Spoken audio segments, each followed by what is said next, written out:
Hello दोस्तों, आज हम यहाँ पर स्टैटिक का टॉपिक लेकर आए हैं। इसमें हम उसके meaning, scope, importance, function, characteristics, nature and limitations के बारे में डिस्कस करेंगे। न्यू टॉपिक है, लास्ट तक ज़रूर बने रहेगा। अगर आप चैनल पर नए हैं तो प्लीज़ चैनल को सब्सक्राइब कर लीजिए, साथ ही साथ बेल आइकन पर क्लिक भी ज़रूर कीजिएगा ताकि आने वाले वीडियो का नोटिफिकेशन आप तक पहुँच पाए। स्टार्ट करते हैं वीडियो को। सबसे पहले क्वेश्चन आपसे पूछा गया है, statics are affected to a marked extent by multiplicity of causes. ये जो स्टेटमेंट है आपको बताना है किसने दिया है। यूल एंड कैंडोल, बाउले, बॉडिंगटन, हॉरेक, सैक्रिस्ट। बताइए।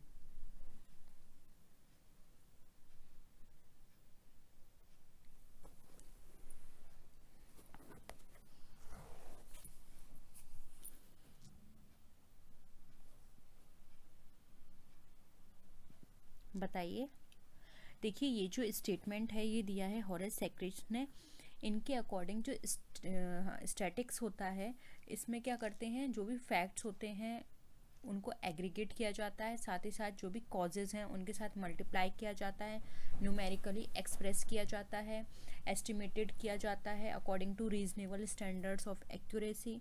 सिस्टमेटिक मैनर में हम कलेक्ट करते हैं और एक इसके अंदर प्री डिटरमाइंड पर्पस होता है और इसमें यहाँ पर हम वैल्यूज़ को प्लेस भी करते हैं in relation to each other. ठीक है, तो ये स्टैटिक की उन्होंने एक डेफिनेशन प्रोवाइड की थी। ऑप्शन 4 यहाँ पे हमारा करेक्ट आंसर है। नेक्स्ट क्वेश्चन देखिए, the definition of statics. Statics is the science of estimates and probabilities is given by बाउले, बॉडिंगटन, रॉबर्ट्स या फिशर। अब बताइए, ये जो डेफिनेशन है ये किसने दी है। आज ज़्यादातर हम जो स्टार्टिंग का जो टॉपिक हमने लिया है इसमें मोस्टली आपसे ये टर्म पूछा जाएगा या फिर एक डेफिनेशन या स्टेटमेंट है वो पूछा जाएगा, क्योंकि एग्ज़ाम में ये स्टैटिक होती है, आपको इसे लर्न करना है और ये बहुत पूछी जाती है। देखिए, ये जो डेफिनेशन है ये बॉडिंगटन ने दी थी। ठीक है, डिस्कस करने की ज़रूरत नहीं है, डायरेक्ट नेक्स्ट पर आते हैं। नेक्स्ट है, which of the following is not a method of collecting primary data. Interview, direct interview, indirect interview, national publications या फिर क्वेश्चनेयर मेथड। बताइए।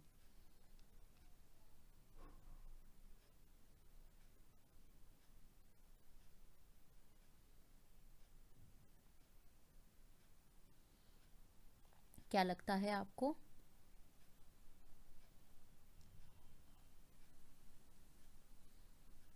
देखिए, जब भी हम प्राइमरी डेटा कलेक्ट करते हैं, प्राइमरी डेटा का मतलब क्या होता है, ऐसा डेटा जो फर्स्ट टाइम कलेक्ट किया जा रहा है। ठीक है, जो रिसर्चर जो होता है वो खुद कलेक्ट करता है, वो किसी भी कलेक्टेड डेटा पर बिलीव नहीं करता, वो फर्स्ट टाइम उसको खुद कलेक्ट करता है। ठीक है, तो यहाँ पे नेशनल पब्लिकेशन हमारा प्राइमरी डेटा का मेथड नहीं है, क्योंकि ये ऑलरेडी कलेक्ट किया जा चुका है, ये सेकेंडरी डेटा का पार्ट है। प्राइमरी डेटा में आएंगे हमारे direct interview, indirect interview, questionnaire and schedule. तो यहाँ पे हमारा ऑप्शन सी राइट आंसर हो जाएगा। ठीक है, नेक्स्ट है, statics is the science of counting whose statement is this. Bowley, king, Seligman या नन ऑफ दीज।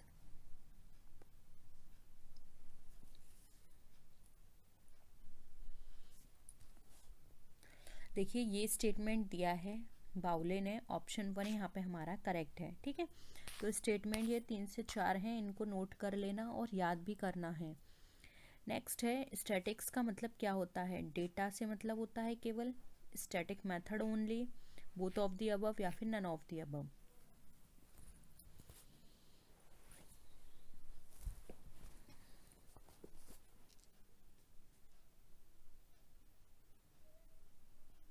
देखिए, जर्नली अगर हम स्टैटिक्स की बात करें तो इसका मतलब होता है साइंस ऑफ कंप्यूटेशन से। स्टैटिक्स जो होती है वो हमारी सिंगुलर प्लूरल दोनों तरीके से यूज़ की जाती है, इसलिए हम कह सकते हैं कि स्टैटिक्स हमारा स्टैटिक्स एंड स्टैटिस्टिकल मेथड दोनों को डिफाइन करता है।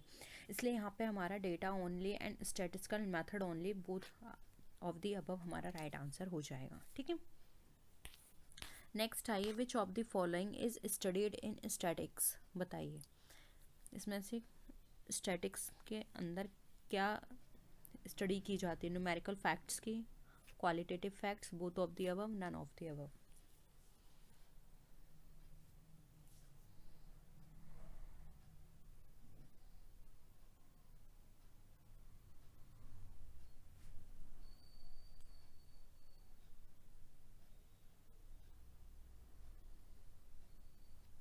क्या होगा आंसर?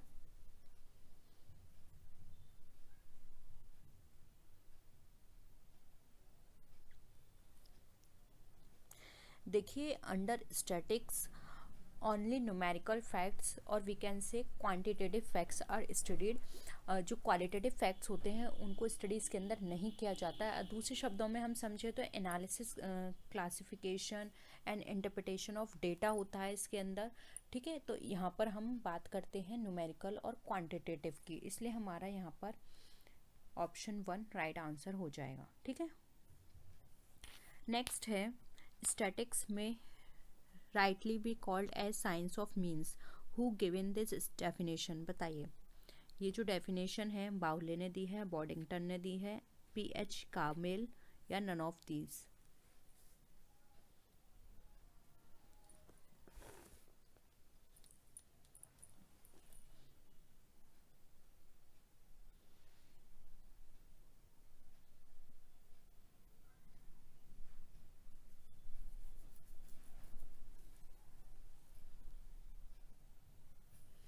क्या होगा आंसर? आंसर होगा यहाँ पे ऑप्शन नंबर 1 बाउले। इन्होंने बताया था कि जो स्टैटिक्स है राइटली हम इसको साइंस ऑफ द एवरेजेस बोलते हैं, और इन्होंने स्टैटिक्स को एज अ प्लूरल भी कहा है। इन्होंने कहा है कि डेटा जो होते हैं वो न्यूमेरिकल डिस्क्रिप्शन है फैक्ट्स का, जो कि हमारे रिसर्च के डिपार्टमेंट से रिलेटेड होते हैं, जो कि आपस में एक दूसरे से रिलेशन रखते हैं। ठीक है, तो ऑप्शन यहाँ पे 1 बाउले हमारा राइट आंसर हो जाएगा। नेक्स्ट है the word statics is used as. अब अभी अभी मैंने ये चीज़ आपको समझाई तो आप इजीली बता सकते हैं ये सिंगुलर होता है, प्लूरल है, बोथ सिंगुलर एंड प्लूरल, या फिर none of the above.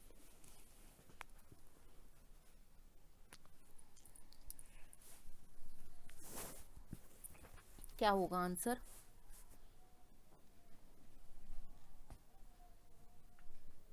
Singular है या प्लूरल या फिर दोनों?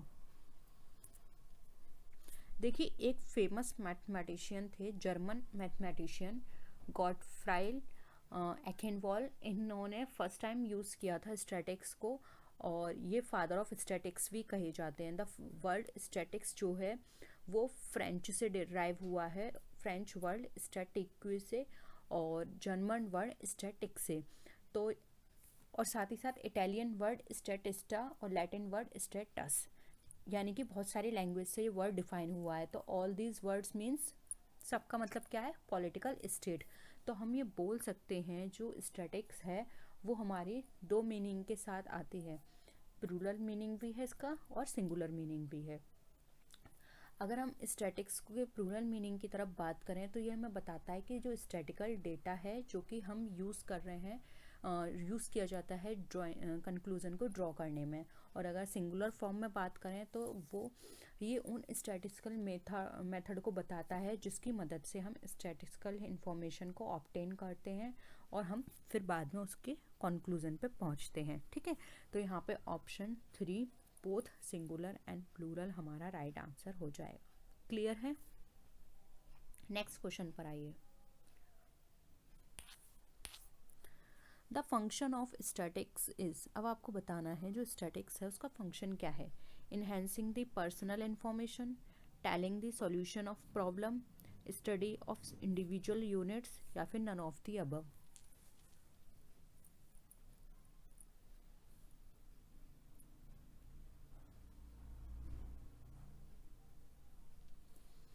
क्या होगा आंसर?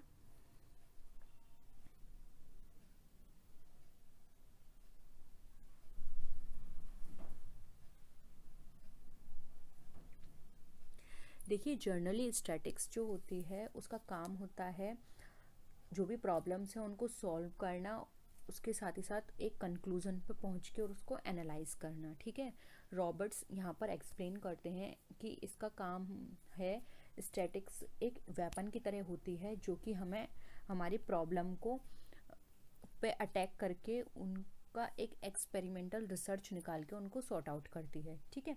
तो हम ये बोल सकते हैं कि जो स्टैटिक्स है वो पर्सनल इन्फॉर्मेशन को इन्हेंस करती है। स्टैटिक्स कभी भी कोई सोल्यूशन प्रॉब्लम का नहीं देती, लेकिन एडवांस में वो उस चीज़ को प्रिवेंट करने में हमारी हेल्प करती है। एक यानी जो चीज़ हो चुकी है उसका सोल्यूशन ना करके आगे हम वो चीज़ ना करें, इसका हमें सोल्यूशन देती है। स्टैटिक्स एक इंडिविजुअल की स्टडी नहीं है, स्टैटिक्स एक कलेक्टिव, एक ग्रुप यूनिट की स्टडी है, ठीक है। तो यहाँ पे हमारा राइट आंसर हो जाएगा option number 1, enhancing the problem personal information, ठीक है। नेक्स्ट है the data collected from observation and surveys research methods are primary data, secondary data, all of the above या नन ऑफ दीज, बताइए।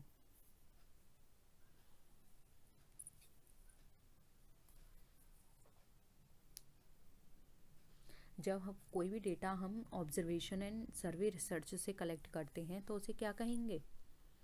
देखिए, observation से कर रहे हैं यानी कि उसमें हम खुद इन्वॉल्व हैं, ठीक है। हम उस चीज़ को खुद अपने देख रहे हैं, ऑब्जर्व कर रहे हैं, देन हम उन इन्फॉर्मेशन को कलेक्ट कर रहे हैं, उस डेटा को कलेक्ट कर रहे हैं। इट मीन्स ये तो प्राइमरी है क्योंकि फर्स्ट टाइम वो कलेक्ट किया जा रहा है, इसलिए यहाँ पे हमारा राइट आंसर हो जाएगा प्राइमरी डेटा। डेटा जब भी हम कलेक्ट करते हैं ऑब्जर्वेशन मेथड से, सर्वे रिसर्च मेथड से, तो प्राइमरी डेटा कहलाता है। और ये जो डेटा होता है वो रिसर्चर के द्वारा खुद कलेक्ट किया जाता है, ठीक है। नेक्स्ट है स्टैटिस्टिकल एरर मीन्स। अब आपको बताना है स्टैटिस्टिकल एरर क्या होता है। Mistake made during data collection, mistake made during calculations, difference between actual value and estimated value, difference between old data and new data, बताइए।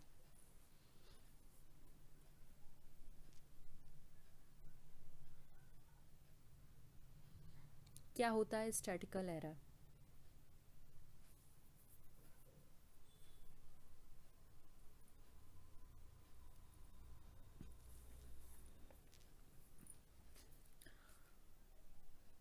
देखिए, स्टैटिस्टिकल एरर एक हमें डिफरेंस बताता है between actual value and expected value.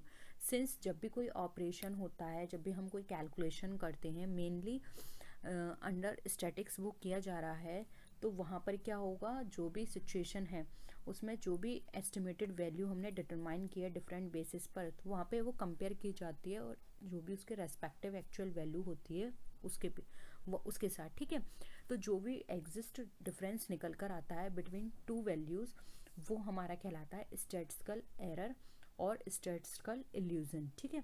तो यहाँ पर हमारा राइट आंसर क्या हो जाएगा? ऑप्शन नंबर 3, क्योंकि ये actual value and estimated value में हमें डिफरेंस बता रहा है, ठीक है। नेक्स्ट है statics can prove anything, refutation of anything, neither proved nor disproved but acted as an instrument, या none of these, क्या होगा?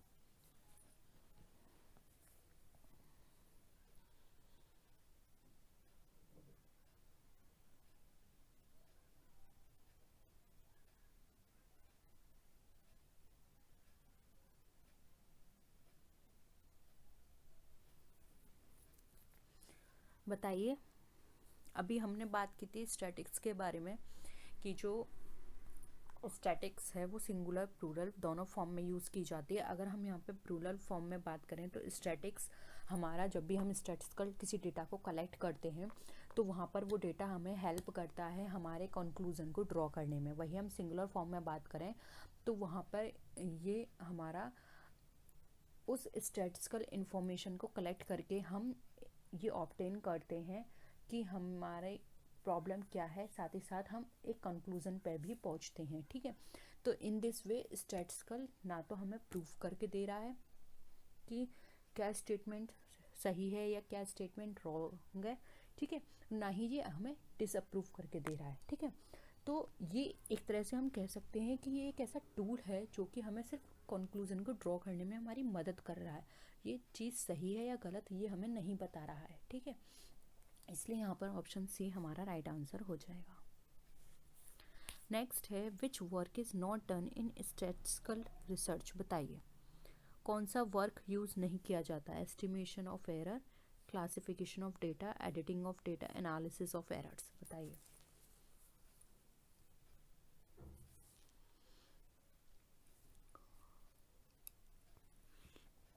बताइए क्या होगा आंसर। स्टैटिस्टिकल रिसर्च क्या होती है, आपको पता है या कैसे की जाती है?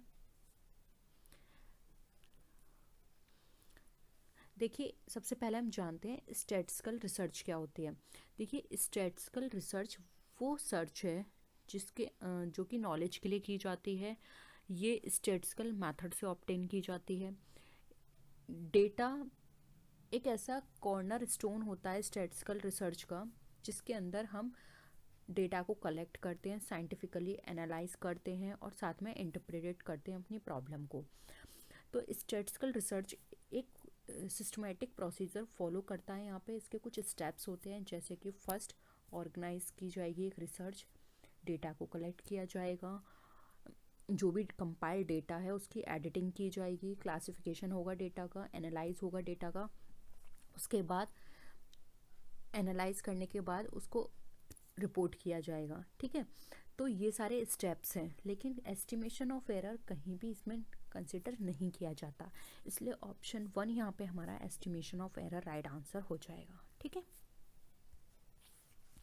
नेक्स्ट है in the context of lies statics is called.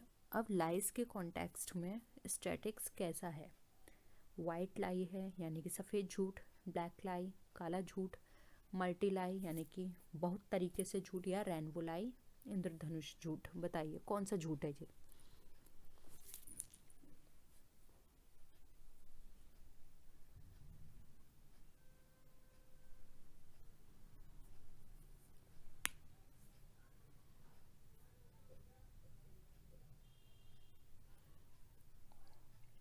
देखिए, स्टैटिक्स क्या होता है, हम क्या कर रहे हैं, डेटा को कलेक्ट कर रहे हैं और जो भी डेटा कलेक्ट हो रहा है उसके बेस पर हम कंक्लूजन पे जा रहे हैं। अब ये देखिए, जो आपने डेटा दिया उसी के बेसिस पर तो कंक्लूजन पे जा रहे हैं। अब वहाँ तो उसका कोई काम नहीं है, आपने जो इनपुट दिया वही उसी के बेसिस पे आउटपुट आ रहा है, इसका खुद का कुछ काम नहीं है। तो यानी कि ये आपको ये तो नहीं बता रहा ना कि जो आउटपुट या जो कंक्लूजन उसने निकाला वो सही है या गलत है, उसने तो बस आउटपुट निकाल के दे दिया। तो यहाँ पर सारी चीज़ें किस पर डिपेंड हो रही हैं? डेटा पर। ठीक है, क्योंकि मैथमेटिकल इक्वेशंस हमने कलेक्ट करी, एनालाइज करी स्टैटिक्स के अंदर, और उसके बाद हमें एक कंक्लूजन मिला। ठीक है, which is not necessary to be true. ठीक है, तो यहाँ पर हम ये बोल सकते हैं कि ये जो स्टैटिक्स है एक तरह से काला झूठ है, क्योंकि वो कुछ भी हमें प्रूफ करके नहीं दे रहा, ना ही डिसप्रूव करके कुछ दे रहा है, इसलिए ऑप्शन 2 यहाँ पे हमारा राइट आंसर हो जाएगा। नेक्स्ट है central statistical organisation was established. अब आपको बताना है सेंट्रल स्टैटिस्टिकल ऑर्गेनाइजेशन एस्टैब्लिश कब हुई थी। 2 March 1951, on 2 May 1951, on 15 March 1950, on 2 May 1953। बताइए। सेंट्रल स्टैटिस्टिकल ऑर्गेनाइजेशन, जिसको CSO भी बोलते हैं, बहुत पूछा जाता है ये एग्ज़ाम में, ये कब हुई थी इसकी इस्टेब्लिशमेंट?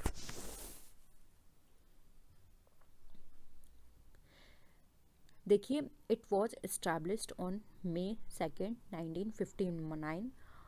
1951, और इसका जो हेड क्वार्टर है इज़ इन न्यू दिल्ली, और इसका जो काम होता है वो पहली बात तो ये देखिए ये कहाँ किसके अंडर में काम करती है। ये ministry of statics and programme implementation यानी कि MOSPI के अंदर काम करती है। गवर्नमेंट ऑफ इंडिया की एक मिनिस्ट्री है, उसके अंदर ये काम करती है, और ये 2 मई 1951 में इस्टेब्लिश हुई थी। ठीक है, नेक्स्ट है statics as a term means. अब स्टैटिक्स एज अ टर्म क्या मतलब है? स्टैटिक्स से statistical method, inductive statics, descriptive statics. बताइए।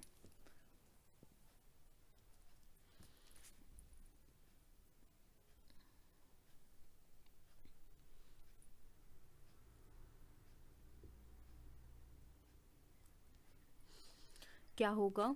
देखिए, अभी हमने काफ़ी बार डिस्कस किया स्टैटिक्स जो होती है वो हमारी सिंगुलर और प्लूरल दो तरह से काम कर रही है। सिंगुलर में कैसे काम करती है, स्टैटिस्टिकल मेथड से। प्लूरल में कैसे काम करती है, स्टैटिस्टिकल डेटा पर। ठीक है, तो यहाँ पर स्टैटिस्टिकल मेथड हमें दे रखा है, यानी कि सिंगुलर टर्म में पूछा जा रहा है। यहाँ पे राइट आंसर हो जाएगा हमारा ऑप्शन नंबर 2, क्योंकि स्टैटिक्स एज अ हम सिंगुलर बात करें तो यूज़ की जाती है एज स्टैटिस्टिकल मेथड, और इन प्लूरल हम बात करें स्टैटिक्स की तो यूज्ड की जा रही है in the form of statistical data. ठीक है, तो ऑप्शन 2 यहाँ पे हमारा करेक्ट आंसर है। Types of cumulative frequency distribution in which class intervals are added in top to bottom order is classified as marginal distribution, variation distribution, less than type distribution या फिर more than type distribution। बताइए क्या होगा answer.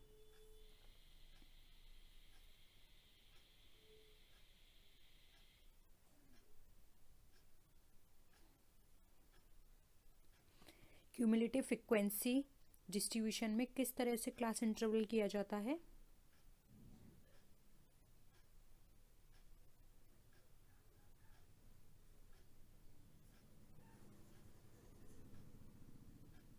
देखिए, जब भी हम cumulative frequency distribution की बात करते हैं तो यहाँ पर जो हमारा क्लास इंटरवल होता है वो हमारा टॉप टू बॉटम ऑर्डर में होता है और लेस देन टाइप डिस्ट्रीब्यूशन होता है। जैसे कि लेस देन 10, लेस देन 20, फिर आएगा लेस देन 30, लेस देन 40, 50, 60, इस तरह से ये क्लास फ्रिक्वेंसी हमारी यहाँ पे चलती है। ठीक है, इसलिए यहाँ पे ऑप्शन हमारा 3 राइट आंसर हो जाएगा। नेक्स्ट क्वेश्चन देखिए, investigator in statics is known as a person who check the details of addresses of several respondents, a person who collects the information, a person who classifies the collected information, a person who fills the questionnaire। क्या होगा answer. Statics में investigator कौन होता है।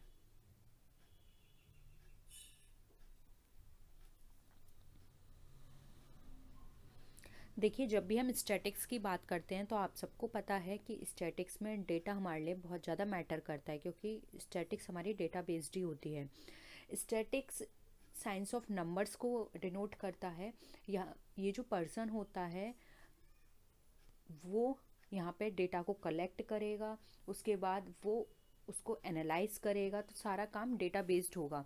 तो वो person जो ये सब कार्य करता है वो इन्वेस्टिगेटर कहलाता है। तो उसकी जॉब क्या होती है, डेटा कलेक्ट करना रेस्पोंडेंट से, जो भी कंसर्न फील्ड है उससे। ठीक है, तो यहाँ पे हमारा ऑप्शन बी राइट आंसर हो जाएगा। A person who collects the information, वो हमारा इन्वेस्टिगेटर कहलाएगा। ठीक है, नेक्स्ट क्वेश्चन देखिए, primary data collected through direct personal interview is suitable for.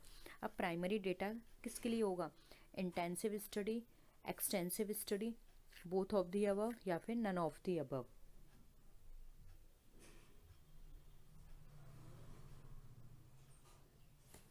Answer करिए।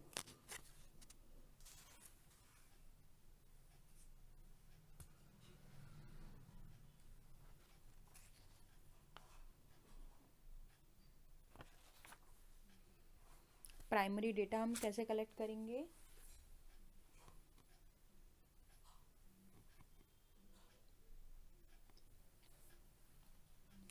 देखिए, हम सबको पता है जो प्राइमरी डेटा होता है वो हमारा यहाँ पे कैलकुलेट कैसे हम उसको कलेक्ट कैसे करेंगे। हम उसको फर्स्ट टाइम कलेक्ट करते हैं इंटरव्यू के थ्रू, या फिर हम ऑब्जर्वेशन के थ्रू उसको कलेक्ट करते हैं। तो यहाँ पर जब भी हम इस तरह के डेटा को कलेक्ट करेंगे तो वो हमारा कैसा होगा, इंटेंसिव स्टडी होगी। ठीक है, तो यहाँ पे हमारा ऑप्शन 1 राइट आंसर हो जाएगा। नेक्स्ट क्वेश्चन देखिए, which one is not the method of collecting primary data. अब इसमें से कौन सा मेथड नहीं है प्राइमरी डेटा का, हमें ये बताना है। Economic survey publication, direct personal investigation, indirect oral investigation, या फिर schedules to be filled in by enumerators. बताइए क्या होगा आंसर।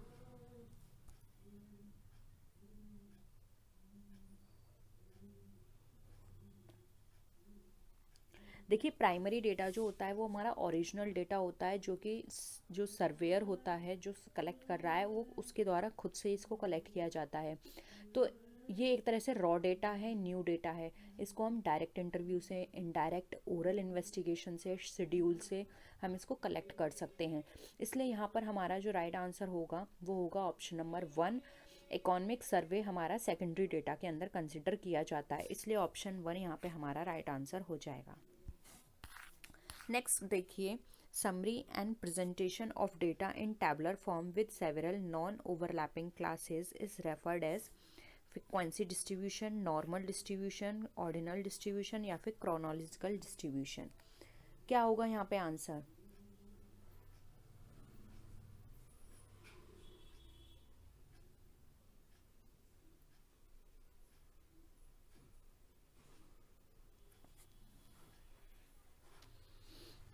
देखिए जब भी हम किसी भी डेटा को समरी या हम प्रेजेंटेशन के थ्रू टैबुलर फॉर्म में प्रेजेंट करते हैं तो वो हमारा फ्रीक्वेंसी डिस्ट्रीब्यूशन कहलाता है। एक फ्रीक्वेंसी डिस्ट्रीब्यूशन टेबल के थ्रू उसको शो किया जाता है डिफरेंट मेजरमेंट कैटेगरीज में या फिर नंबर ऑफ ऑब्जर्वेशंस में, उसकी अलग अलग कैटेगरी बनाई जाती हैं। ठीक है, इसलिए ऑप्शन 1 फ्रीक्वेंसी डिस्ट्रीब्यूशन हमारा यहाँ पे राइट आंसर हो जाएगा। आई होप ये वाला क्वेश्चन भी आपको क्लियर है। नेक्स्ट क्वेश्चन पर आते हैं, which of the following is more relevant to primary data? More reliable, quicker to obtain, available to individuals and smalls organisation या फिर ऑल आर करेक्ट? क्या लगता है इसमें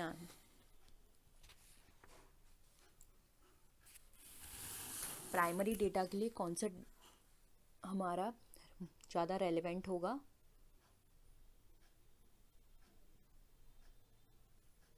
देखिए जब भी हम क्विक और ऑब्टेन की बात करते हैं तो अगर कोई चीज़ आसानी से मिल रही है तो यानी कि वो उस हिसाब से हमें नहीं देगी, क्योंकि जब भी हमें सही रिजल्ट चाहिए तो हमें एक लंबा टाइम देखना है कि वो डेटा हमारा कितना रिलायबल होगा। ठीक है, इसके साथ ही साथ जब वहाँ पे लोग ज़्यादा से इजीली कोई भी इंफॉर्मेशन हमें दे रहे हैं, इट मीन्स वहाँ पर वो इन्फॉर्मेशन सबके लिए नोन है। डायरेक्ट और इनडायरेक्ट एग्रीगेशन भी यहाँ पर इसके अंदर कंसिडर किया जाता है प्राइमरी डेटा में, और ये हमारे लिए मोर रिलायबल भी होना चाहिए। तो यहाँ पर हमारा ये ऑप्शन तो गलत हो गया। फिर है available to individuals and smalls organisation, ये भी गलत है। जब वो सबके लिए अवेलेबल है इट मीन्स वो नोन है, तो हम उसको कलेक्ट करने की क्या ज़रूरत है? हम कलेक्ट प्राइमरी डेटा में सिर्फ उसी डेटा को कलेक्ट करते हैं जो कि कोई उसको नहीं जानता है, जिससे कि हम उसको कलेक्ट करें तो लोगों के लिए वो एक इन्फॉर्मेशन बने। ठीक है, इसलिए हमारा ऑप्शन 1 राइट आंसर हो जाएगा कि वो मोर रिलायबल होना चाहिए। नेक्स्ट देखिए, tools for collecting primary data is और आर। अब कोई भी टूल जो कि प्राइमरी डेटा को कलेक्ट कर रहा है वो हमारा क्या है? इंटरव्यू मेथड है, ऑब्जर्वेशन मेथड है, क्वेश्चनियर मेथड है या फिर ऑल आर करेक्ट? बताइए, जब भी हम प्राइमरी डेटा में प्राइमरी डेटा कलेक्ट करते हैं तो उसके लिए कौन कौन से टूल्स हमें ज़रूरत होती है?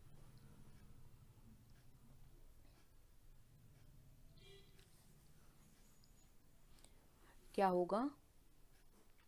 देखिए इंटरव्यू मेथड से भी हम प्राइमरी डेटा कलेक्ट कर सकते हैं, हम उस चीज़ को ऑब्जर्व करके भी कर सकते हैं, क्वेश्चनर भी फिल करवा सकते हैं या फिर एक्सपेरिमेंट भी कर सकते हैं।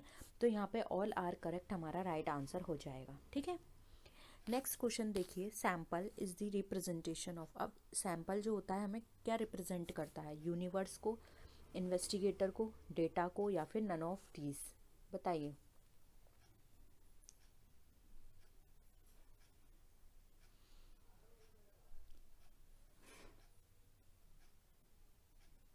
देखिए जब भी हम कोई भी इंफॉर्मेशन गैदर करते हैं तो वहाँ पर क्या होता है, हम पूरी यूनिवर्स या फिर होल पॉपुलेशन पे स्टडी नहीं कर सकते हैं। तो हम क्या करते हैं, एक सैंपल लेते हैं उस वो जो सैंपल हम कलेक्ट कर रहे हैं वो ऐसा होता है जो उस पूरी यूनिवर्स को रिप्रेजेंट करे, यानी कि वहाँ पर हमारी स्टडी से हमें रिज़ल्ट बेहतर मिले। तो वो सेम करेक्टरिस्टिक्स शो करेगा यूनिवर्स की या फिर पॉपुलेशन की। इसलिए जब भी हम बात करते हैं सैंपल की तो वो हमारा यूनिवर्स का रिप्रेजेंटेशन होता है। इसके अंदर दो तरह के मेथड फॉलो किए जाते हैं, एक होता है प्रोबेबिलिटी मेथड, दूसरा होता है नॉन प्रोबेबिलिटी मेथड। इसको हम आगे डिस्कस करेंगे। इनके अदर नाम भी हैं जैसे कि रैंडम सैम्पलिंग और नॉन रैंडम सैम्पलिंग, ठीक है। तो यहाँ पर सैम्पल का जो सैम्पल रिप्रेजेंटेटिव किसका हो गया, यूनिवर्स का। नेक्स्ट देखिए, random sampling is also known as. अब रैंडम सैम्पलिंग किस नाम से जानी जाती है, cluster sampling, census sampling, probability sampling या फिर डेलिब्रेट सैम्पलिंग। कौन सा यहाँ पर राइट आंसर होगा। अभी मैंने बात की थी सैम्पलिंग हमारी दो तरह की होती हैं, random sampling and non random sampling. फिर उसके भी फर्दर उसको क्लासीफाई किया गया है, जैसे रैंडम सैम्पलिंग के डिफरेंट टाइप्स हैं और नॉन रैंडम के भी डिफरेंट टाइप्स हैं। तो उसमें आपको यहाँ पूछा गया है रैंडम सैम्पलिंग और किस नाम से जानी जाती है, क्या होगा आंसर। देखिए, रैंडम सैम्पलिंग की यहाँ पर हम बात करते हैं तो रैंडम सैम्पलिंग, प्रोबेबिलिटी सैम्पलिंग इसका अनदर नेम है। रैंडम सैम्पलिंग के अंदर क्या होता है कि जो भी हमने यूनिट सेलेक्ट की है उसको यहाँ पे उसकी ये प्रोबेबिलिटी होती है कि वो हमें जो भी हम डेटा कलेक्ट कर रहे हैं वो उसका यहाँ पे हमें रिजल्ट प्रोवाइड करे। और यहाँ पर वर्ड प्रोबेबिलिटी इटसेल्फ हमें बता रही है कि वो उसकी प्रोबेबिलिटी है सेलेक्ट होने की सैम्पल में, ठीक है। तो यहाँ पर हम अगर बात करें तो रैंडम सैम्पलिंग क्या हो गई हमारी, प्रोबेबिलिटी सैम्पलिंग।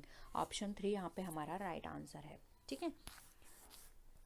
नेक्स्ट है, which one of the following is not included in the category of non probability sampling. अब नॉन प्रोबेबिलिटी सैम्पलिंग में आपको बताना है कि कौन कौन सी इसमें इंक्लूड नहीं है। फर्स्ट है snowball sampling, convenience sampling, single random sampling या फिर पर्पसिव सैम्पलिंग। बताइए क्या होगा आंसर।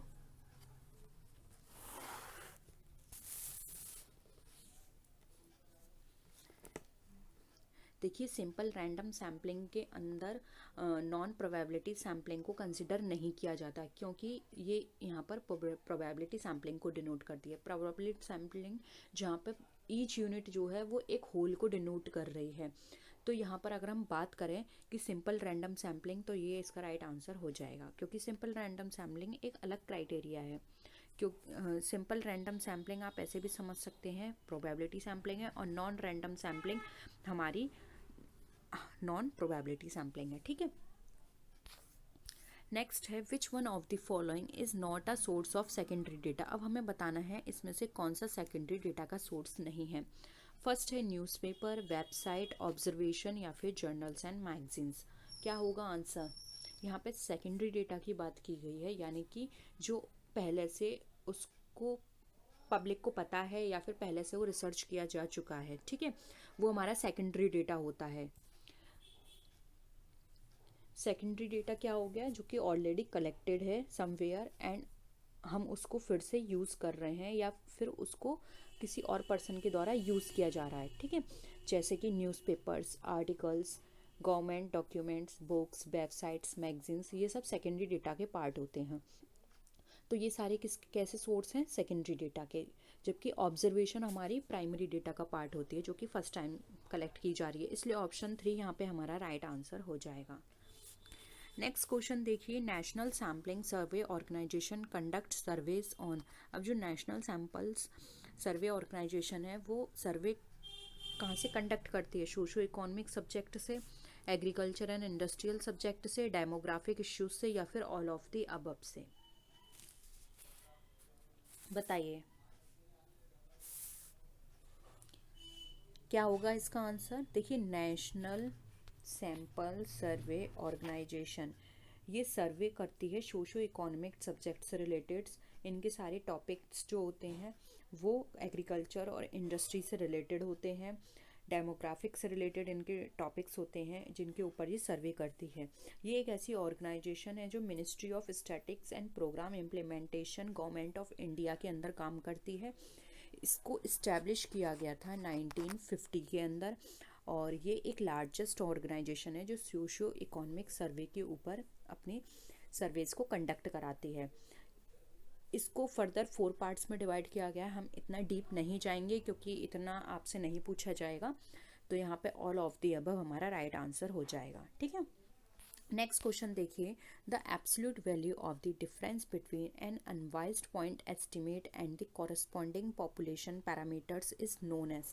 बताइए ऐसा कौन सा निष्पक्ष बिंदु अनुमान और संबंधित जनसंख्या पैरामीटर है जिसके बीच अंतर यहाँ पे हमें किससे पता पड़ेगा? पॉपुलेशन एरर से, स्टैंडर्ड एरर से, सैम्पलिंग एरर से, या फिर नन ऑफ द अबव से।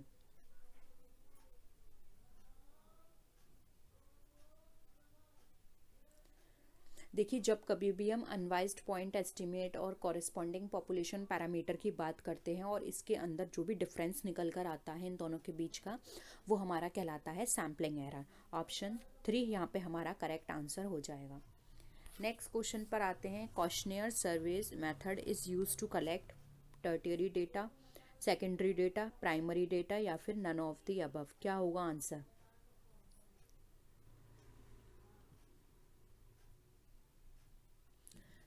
क्या होगा आंसर? देखिए क्वेश्चनर सर्वे मेथड की अगर हम बात करें तो ये हमारे प्राइमरी डेटा को कलेक्ट करने के लिए यूज़ किया जाता है। प्राइमरी डेटा का मतलब क्या है?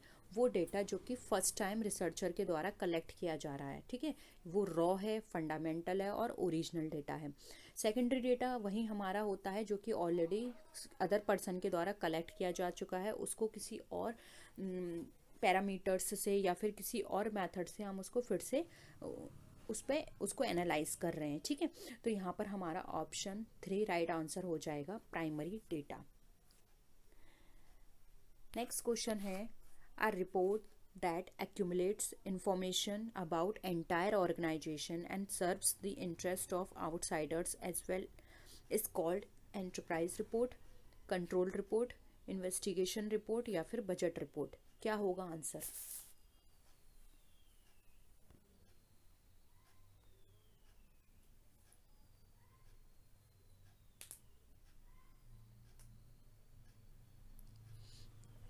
देखिए एक ऐसी रिपोर्ट जो कि इंफॉर्मेशन को एक्यूमुलेट कर रही है अबाउट एंटायर ऑर्गेनाइजेशन और उसके इंटरेस्ट को भी सर्व कर रही है, जो भी आउटसाइडर्स हैं उनके इंटरेस्ट को भी सर्व कर रही है। तो इस तरह की जो रिपोर्ट होती है वो हमारी एंटरप्राइज रिपोर्ट कहलाती है, ठीक है।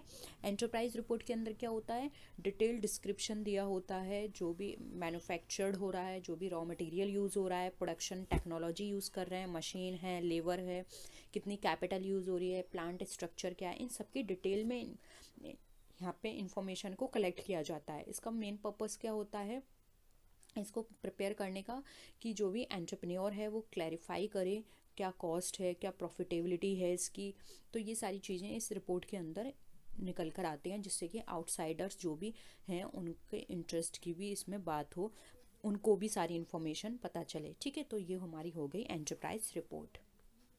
नेक्स्ट क्वेश्चन है हमारा, in which sampling the entire population is segmented into mutually exclusive groups. First है convenience sampling, quota sampling, judgement sampling, या फिर स्नोबॉल सैम्पलिंग। क्या है?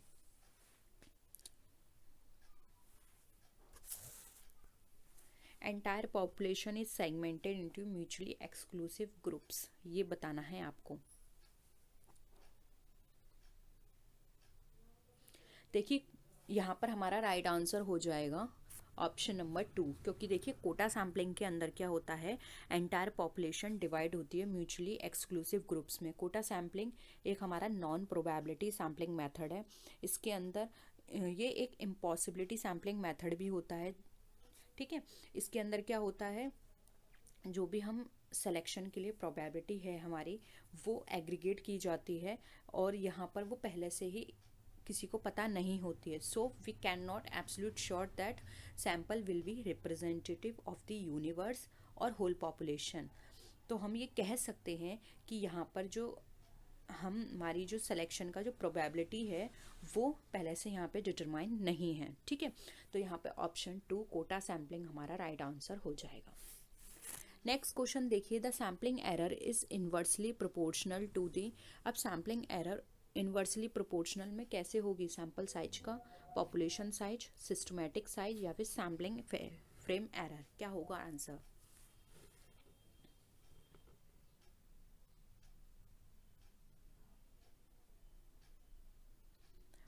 देखिए जो भी सैम्पल एरर का लेबल है वो इन्वर्सली प्रोपोर्शनल कैसा है, सैम्पलिंग साइज के प्रोपोर्शनल में है। इसका मतलब यहाँ पर ये है कि जो भी सैम्पल का साइज होगा वो एग्रीगेट से इंक्रीज़ होगा, और यहाँ पे जो सैम्पलिंग एरर जो होगा वो रिड्यूस हो जाएगा, क्योंकि जितना साइज बड़ा होगा उतना ही सैम्पलिंग एरर कम होगा हमारा प्रोपोर्शनेटली। ठीक है, तो अदर वर्ड्स में आप ऐसे भी समझ सकते हैं, अगर सैम्पल साइज बड़ा है तो हमारी एरर कम निकल कर आएगी, और अगर सैम्पल साइज छोटा है तो हमारी सैम्पलिंग एरर ज़्यादा निकल कर आएगी। ठीक है, तो ये डिपेंड करता है इस पर। हमारा option 1 sample size right answer है। नेक्स्ट है classification of the students of a college in two categories rural and urban is called. यानी हमें यहाँ पर बताना है, हमने स्टूडेंट्स को क्लासिफाई किया है रूरल और अर्बन में। ये हमारा किस तरह का क्लासिफिकेशन है, क्वालिटेटिव है, क्वांटिटेटिव है, ज्योग्राफिकल बेसिस पर है, या फिर नन ऑफ दीज। यानी आपने कोई ऐसा डेटा कलेक्ट किया है जिसमें अब आप जो भी रिसर्च कर रहे हैं वो आप अर्बन और रूरल के बेसिस पर कर रहे हैं। ठीक है, तो यहाँ पर आपने क्लासिफाई कैसे कर दिया उसको, ज्योग्राफी के बेसिस पर, क्वांटिटेटिव या क्वालिटेटिव।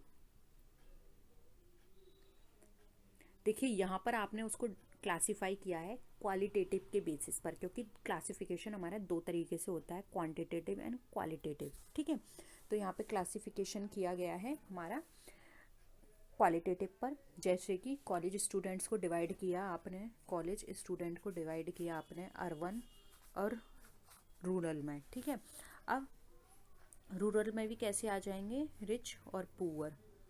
अब रिच और पुअर में भी क्या से फर्दर आप क्लासिफाई कर सकते हो, डिफरेंट एज ग्रुप के अकॉर्डिंग कर सकते हो। ठीक है, या फिर आप कैसे कर सकते हो कि वो वहाँ पे किस किस रिलीजन से फॉलो करते हैं, कौन सा रिलीजन, हिंदू, मुस्लिम, सिख, ईसाई, बुद्ध, इस तरह से भी आप उनको फर्दर क्लासिफाई कर सकते हो। तो डिफरेंट पैरामीटर्स होते हैं, वो डिपेंड करता है कि आपको जो भी रिसर्च करनी है वो आप किस पर्पस से कर रहे हो। तो इस तरह से जब भी क्लासिफिकेशन होता है वो हमारा क्वालिटेटिव क्लासिफिकेशन कहलाता है। ठीक है, तो ऑप्शन 1 यहाँ पे हमारा राइट आंसर है। नेक्स्ट क्वेश्चन है, in a questionnaire how many answer should be there for simple alternative questions, 3, 2, no या मैनी। क्या होगा आंसर? क्वेश्चनियर के लिए पूछा गया है, आपने कभी प्रिपेयर किया होगा, जैसे आपने अपने ग्रेजुएशन में रिसर्च की होगी तो वहाँ पर आपने क्वेश्चनियर बनाया होगा, तो आपने वहाँ पे सिंपल ऑल्टरनेटिव क्वेश्चंस में कितने आप वहाँ पर यूज़ करे होंगे आपने। देखिए क्वेश्चनियर के अंदर बात करें तो 2 चॉइस दी जाती हैं, यानी कि 2 डायरेक्ट चॉइस क्वेश्चंस होते हैं, और इसका जो प्रिपरेशन होता है वो यस या नो में होता है, यानी कि वहाँ पे ऑप्शन यस होता है या नो होता है। ठीक है, तो डायरेक्ट यहाँ पे 2 ऑप्शंस दिए जाते हैं, ऑप्शन 2 यहाँ पे हमारा करेक्ट आंसर हो जाएगा। नेक्स्ट क्वेश्चन है, with the help of ogive curve we can estimate. अब ऑगिव कर्व से आप क्या एस्टिमेट कर सकते हैं, अर्थमेटिक मीन, मोड, मीडियन या ऑल ऑफ द अबव, बताइए। देखिए जब भी हम ऑगिव कर्व की बात करते हैं तो वहाँ पर हम मीडियन को यूज़ करते हैं। ये एक ग्राफिकल रिप्रेजेंटेशन होता है क्यूमुलेटिव फ्रीक्वेंसी डिस्ट्रीब्यूशन का, जिसको हम ogive curve of the cumulative frequency curve भी बोलते हैं। इसके 2 वेज होते हैं इसको कंस्ट्रक्ट करने के, less than type method use कर सकते हैं हम इसमें, या फिर हम मोर देन टाइप मेथड भी यूज़ कर सकते हैं। इसलिए ऑप्शन 3 मीडियन हमारा राइट आंसर हो जाएगा। नेक्स्ट क्वेश्चन है, classification of data may be geographical, qualitative, quantitative या ऑल ऑफ द अबव। क्या होगा, डेटा को हम कैसे क्लासिफाई कर रहे हैं? देखिए यहाँ पर आपको अलग अलग मिलेगा, जैसे अभी मैंने पहले आपको बताया 2 तरह के होते हैं, क्वालिटेटिव एंड क्वांटिटेटिव, लेकिन कहीं कहीं ये आपको डिफरेंट भी मिलेंगे। तो इसमें क्वांटिटेटिव, क्वालिटेटिव, ज्योग्राफिकल और टाइम वाइज क्लासिफिकेशन ये डिफरेंट तरीके से मिलेगा। ठीक है, तो इस ऑप्शन की अगर हम बात करें तो ज्योग्राफी भी हमारा गलत नहीं होगा, इसलिए ऑल ऑफ द अबव हम राइट बोलेंगे।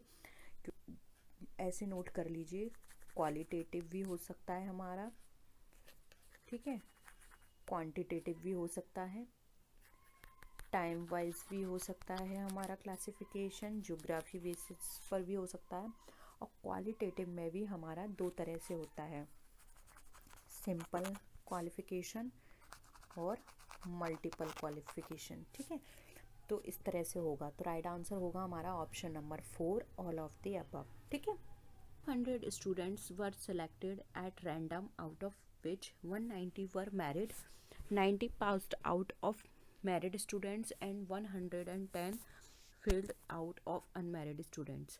The number of passed unmarried students would be, आपको बताना है। अब बताइए क्या होगा। सिंपल है, पहले तो सब जो भी आपको इंफॉर्मेशन दे रखी है उसको आप अच्छे से लिख लीजिए, तब सॉल्व कीजिए। आपको बताना है अनमैरिड स्टूडेंट्स कितने पास हुए हैं।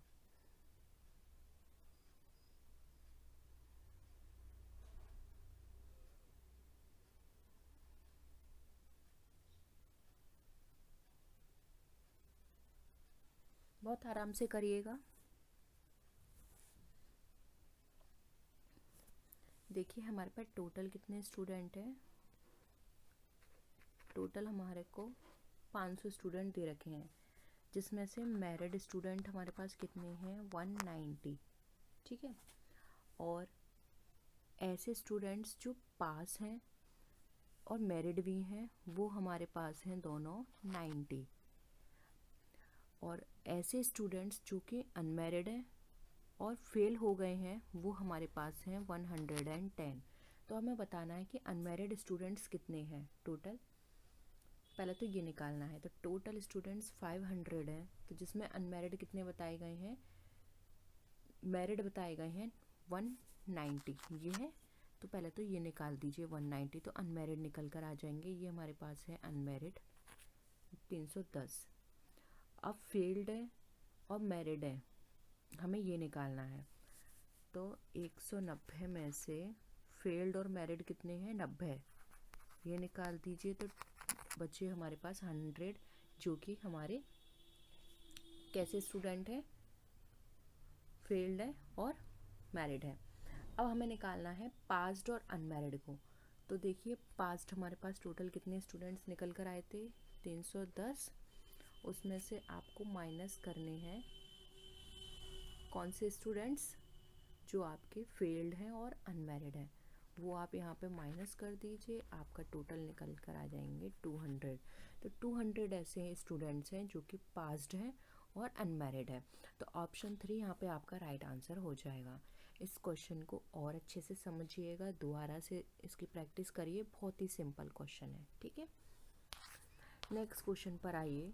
Which of the following is not a valid characteristics of normal distribution? Bell-shaped, asymmetrical, mesocutic या all are correct?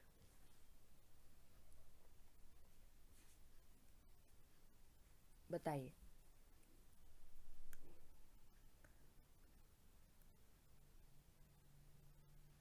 देखिए हम जब भी हम बात करते हैं नॉर्मल डिस्ट्रीब्यूशन, तो नॉर्मल डिस्ट्रीब्यूशन हमारा कैसा होता है, सिमेट्रिकल होता है। इसका ग्राफ हमारा कैसा बनता है, बेल शेप्ड। ठीक है, ये हमारा सिमेट्रिकल होता है, इसका जो ग्राफ होता है बेल शेप्ड होता है, और ये मीडियम साइज्ड हेड पर होता है, और इसका जो ग्राफ है वो हमारा इस तरह से बनता है। तो जो इसकी विशेषता नहीं है वो है हमारा ऑप्शन नंबर 2, असिमेट्रिकल। असिमेट्रिकल नहीं होता, कैसा होता है, सिमेट्रिकल होता है, बेल शेप्ड होता है, मेसोकोटिक होता है। मेसोकोटिक किसको बोलते हैं, मीडियम साइज्ड हेड को। ठीक है, तो यहाँ पे ऑप्शन 2 राइट आंसर हो जाएगा। नेक्स्ट क्वेश्चन पर आइए। Which of the following is restricted non probability based sampling method? Stratified sampling, quota sampling, cluster sampling या सिस्टमैटिक सैम्पलिंग? क्या होगा आंसर?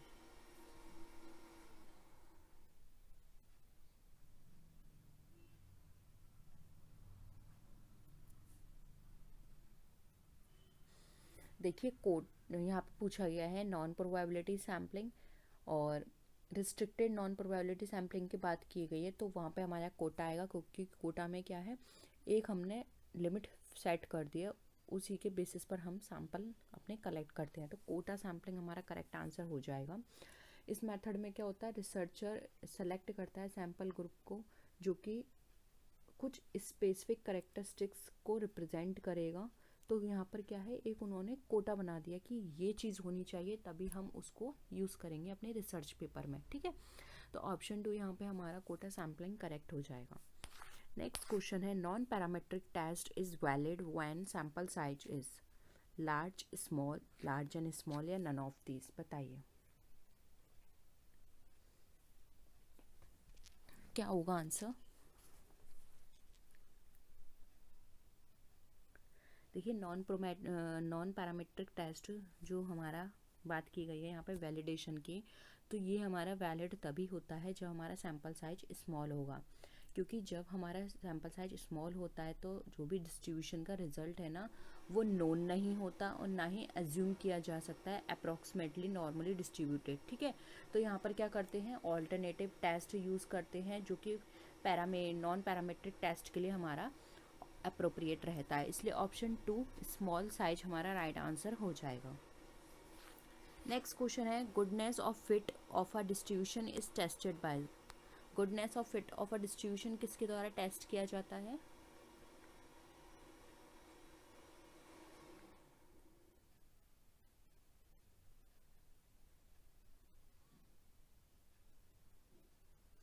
देखिए ये टेस्ट किया जाता है हमारा काई स्क्वायर टेस्ट से। काई स्क्वायर एक ऐसा स्टैटिकल टेस्ट है जिसके अंदर हम ये कंपेयर करते हैं अपने ऑब्जर्व्ड रिजल्ट को, जो भी हमारे एक्सपेक्टेड रिजल्ट है उसके साथ ऑब्जर्व्ड रिजल्ट को हम कंपेयर करते हैं। इस टेस्ट का पर्पस होता है जो भी हमने डेटा डिटरमाइन किया है उसमें हम अपने ऑब्जर्व्ड डेटा और एक्सपेक्टेड डेटा के बीच के डिफरेंस को निकालें और इससे हम अपने वेरिएबल्स की स्टडी करते हैं, ठीक है।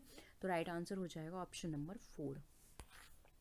नेक्स्ट है, which of the following is related to positive association of attributes, health and hygiene, honesty and boldness, vaccination and occurrence of disease, या हेल्थ एंड ऑनेस्टी। क्या होगा आंसर।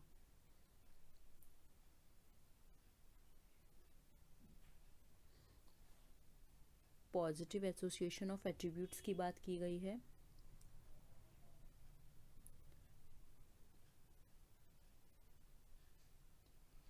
देखिए यहाँ पे हेल्थ एंड हाइजीन जो है वो हमें पॉजिटिव एसोसिएशन दे रहा है, क्योंकि पॉजिटिव एसोसिएशन किसी भी एट्रीब्यूट का, उसके अंदर हम क्या करते हैं, एक ट्रेट को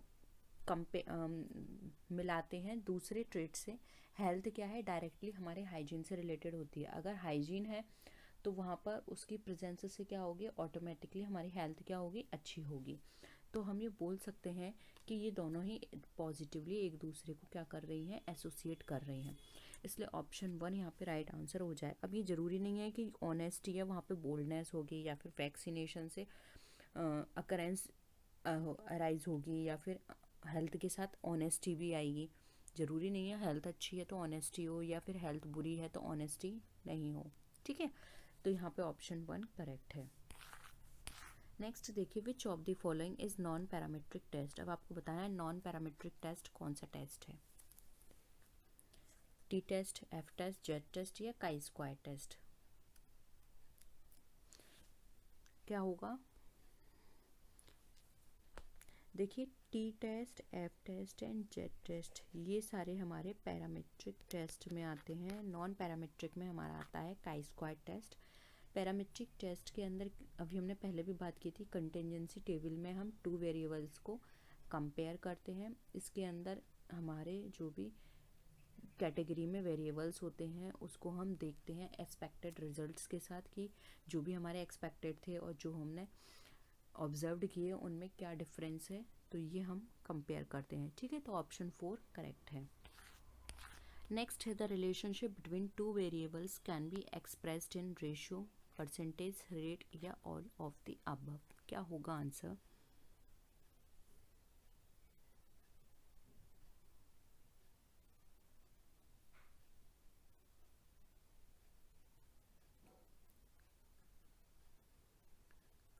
देखिए जब भी हमारे पास 2 वेरिएबल्स दे रखे होते हैं, जैसे कि ए एंड बी, ए हमारा है कितना 2 और बी हमारा है 1, तो हम ये कैसे बोल सकते हैं, हम इसको ऐसे भी लिख सकते हैं 2:1, या ए हमारा 2% है 1, बी हमारा 1% है, या हम ऐसे भी लिख सकते हैं 2/1। तो ये क्या है, हम रेशियो में भी दिखा सकते हैं, परसेंटेज में भी और रेट में भी, तीनों में ही हम ये प्रेजेंट कर सकते हैं। तो यहाँ पर ऑप्शन डी राइट आंसर हो जाएगा, ऑल ऑफ द अबव। ठीक है। नेक्स्ट देखिए, which of the following is not an attribute under statistical analysis. बताइए इसमें से कौन सा एट्रीब्यूट नहीं है स्टैटिस्टिकल एनालिसिस के अंदर। डीफनेस, ब्यूटी, हाइट या ब्लाइंडनेस।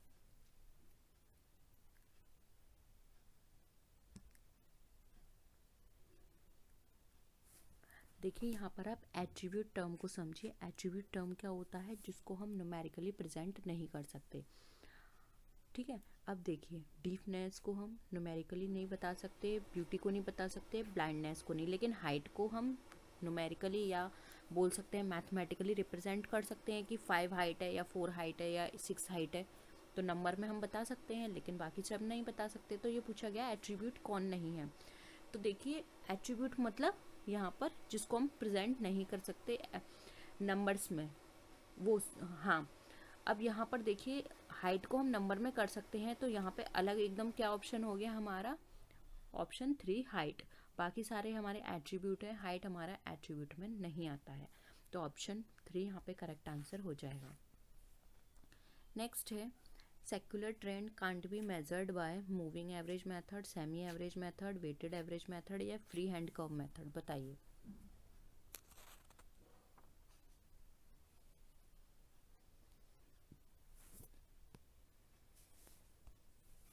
क्या होगा आंसर।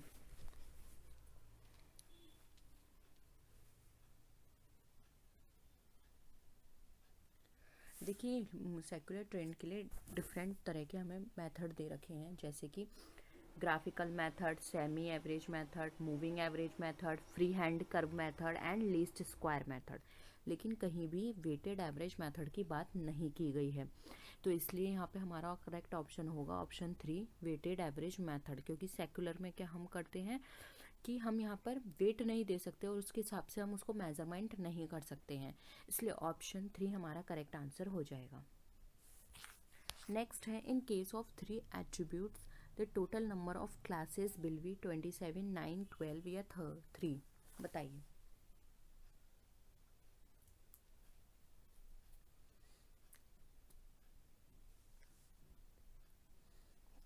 थ्री एट्रीब्यूट की बात की गई है, बहुत ही सिंपल है।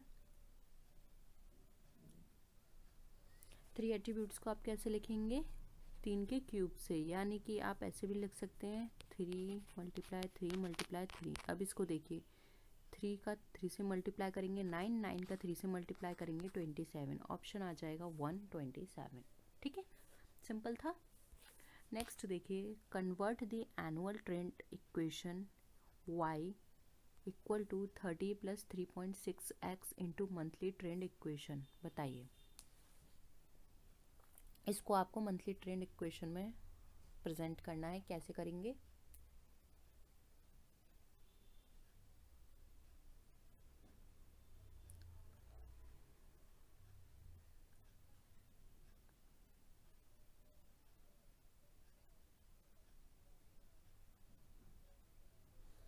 देखिए एनुअल ट्रेंड इक्वेशन हमारा क्या होता है, y equal to a + bx, ये होता है हमारा। अब यहाँ हम कैसे इसको लिख सकते हैं मंथली ट्रेड को, y equal to a/12 + bx है, तो हम इसको लिखते हैं 12 × 12। ठीक है, तो आप इसको इस तरह लिख सकते हैं, hence y equal to 30/12 + 3.6x/12 × 12। ठीक है, तो अब इसको सॉल्व कर लीजिए, ये हमारा आंसर निकल कर आएगा। 12 को 13 से आप डिवाइड करेंगे तो आएगा 2.5 प्लस इस 12 को 12 से आपने क्या करा, डिवाइड किया, मल्टीप्लाई करने के बाद फिर आपको 3.6 से डिवाइड करना है, तो ये आपका निकल कर आ जाएगा +0.0 25x, यानी कि आंसर आएगा आपका ऑप्शन नंबर कौन सा होगा, बी। ये आ जाएगा आंसर आपका 2.5 प्लस 0.0225x। ठीक है,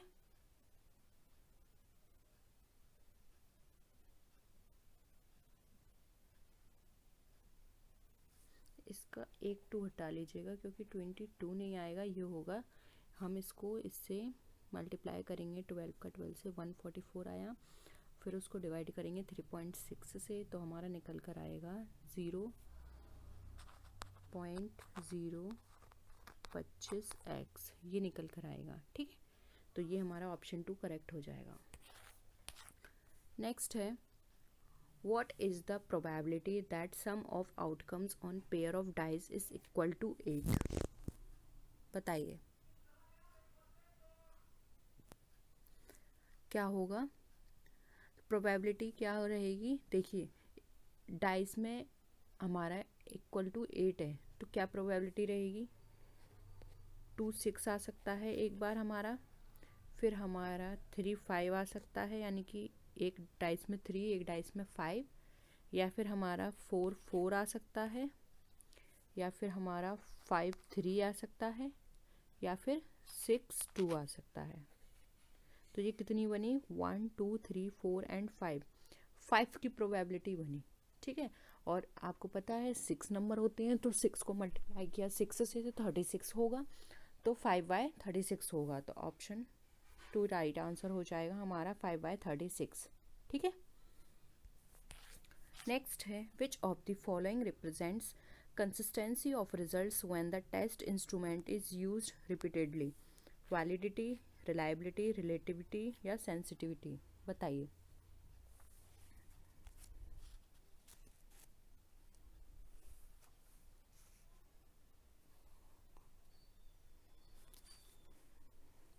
अगर हमारे रिजल्ट्स में कंसिस्टेंसी आ रही है तो ये बताता है कि वो हमारा जो भी डेटा है वो हमारा रिलायबल है, बिल्कुल सही डेटा है, तभी उसमें हम बार बार उसको, जब भी हम उसको दोबारा से करेक्ट कर रहे हैं या जब भी हम उसको एनालाइज कर रहे हैं, उसमें जो रिजल्ट आ रहा है वो कंसिस्टेंसी सेम आ रहा है। ठीक है, तो यहाँ पर हमारा राइट आंसर हो जाएगा रिलायबल है हमारा डेटा। ठीक है, नेक्स्ट है, if a chi square test is to be performed on a contingency table with 3 rows and 4 columns, how many degrees of freedom should be used. बताइए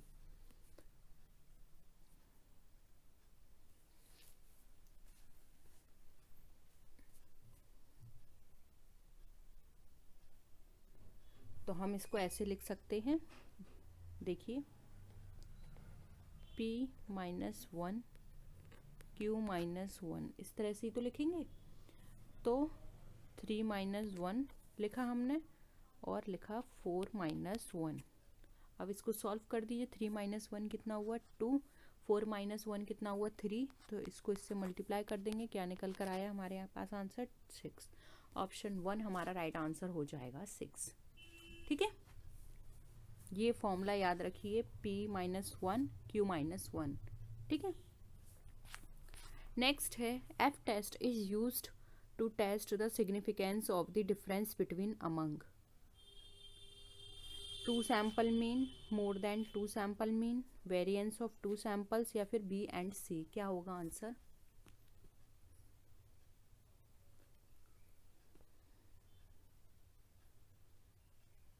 देखिए एफ टेस्ट का सिग्निफिकेंस जो होता है वो मोर देन 2 सैंपल्स मीन भी होता है और वेरिएंस ऑफ 2 सैंपल्स भी होता है, इसलिए हमारा option D, B and C right answer हो जाएगा।